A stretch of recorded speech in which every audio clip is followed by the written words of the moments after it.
Heureuse de vous retrouver dans Sans Rendez-vous, votre émission santé et bien-être. Nous sommes ensemble comme chaque jour de la semaine jusqu'à 16h. À présent, c'est le moment du bon conseil du docteur Jimmy Mohamed. Aujourd'hui, Jimmy, vous nous parlez d'une étude européenne coordonnée par des Français dans le but d'améliorer la performance diagnostique des cancers de l'ovaire. Mais on a vraiment du mal à faire ce diagnostic de cancer de l'ovaire ? Oui, le problème, c'est que le cancer de l'ovaire, alors c'est un cancer qui est rare, c'est environ 5000 cas par an en France, en tout cas en 2018, mais qui est associé à une mortalité très élevée, car souvent, on découvre cette maladie à un stade tardif, d'autant plus que les signes cliniques d'un cancer de l'ovaire sont peu spécifiques.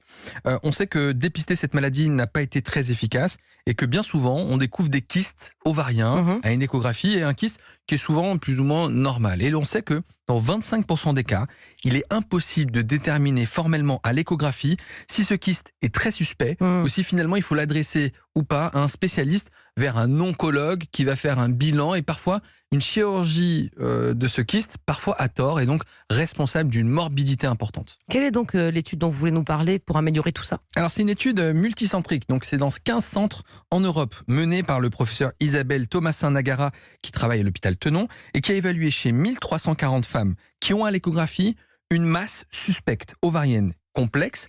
On a décidé de leur faire une IRM et on s'est demandé si cette IRM pouvait prédire de façon certaine une tumeur bénigne ou maligne. Est-ce qu'on peut les classer plus facilement à l'IRM parce qu'à l'échographie, elles ont l'air suspectes, mais on n'est pas très sûr. On a réussi à avoir 5 catégories de score de malignité des masses.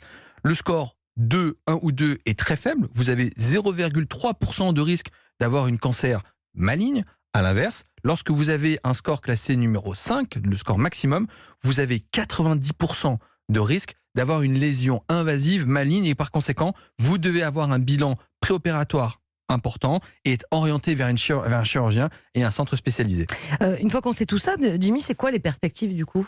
Comme on sait qu'on peut prédire si un cancer, si une masse ovarienne peut être cancéreuse ou pas, l'idée c'est de se dire, avec une nouvelle étude, c'est la PHP qui fait ça, est-ce qu'on pourrait La PHP, c'est l'Assistance publique hôpitaux de Paris ? Exactement, toujours avec le professeur Isabelle Thomasin-Nagara, ils se sont demandé si on pouvait peut-être éviter certaines chirurgies et finalement faire moins de bilans préopératoires et opératoires à des patientes, puisque on va les inquiéter, on va les opérer à tort et parfois on a des masses qui ne sont pas des masses malignes. Donc le but c'est d'éviter des chirurgies chez les femmes et au contraire d'aller un petit peu plus vite quand on est sûr qu'il s'agit d'un cancer. C'est un gros enjeu effectivement pour les femmes d'améliorer tout ça. Est-ce que vous pouvez nous rappeler quand même pour celles qui ne le sauraient pas, et puis parce que c'est pas si bien connu que ça cette maladie, les signes qui peuvent faire penser à un cancer de l'ovaire, quand malgré tout, est-ce qu'il y en a quelques-uns ? Alors c'est vrai que c'est compliqué, c'est un cancer qui est un peu sournois, il est silencieux, il ne parle pas jusqu'à un stade avancé, il touche plutôt les femmes qui ont plus de 45 ans, comme je vous l'ai dit tout à l'heure, il n'y a pas de test diagnostique pour les dépister de façon formelle, le frottis ne sert strictement à rien dans le cadre de l'ovaire, et puis les symptômes ils sont vraiment peu spécifiques, donc ça peut aller d'un simple ballonnement, une sensation de pesanteur, juste ça, l'augmentation du volume abdominal, quelques saignements, des troubles digestifs un peu frustres. Quoi qu'il en soit, on consulte. Allez voir votre gynécologue et au moindre doute on fait une échographie de contrôle, la petite de dépistage. Merci beaucoup, docteur Jimmy Mohamed, pour toutes ces précisions.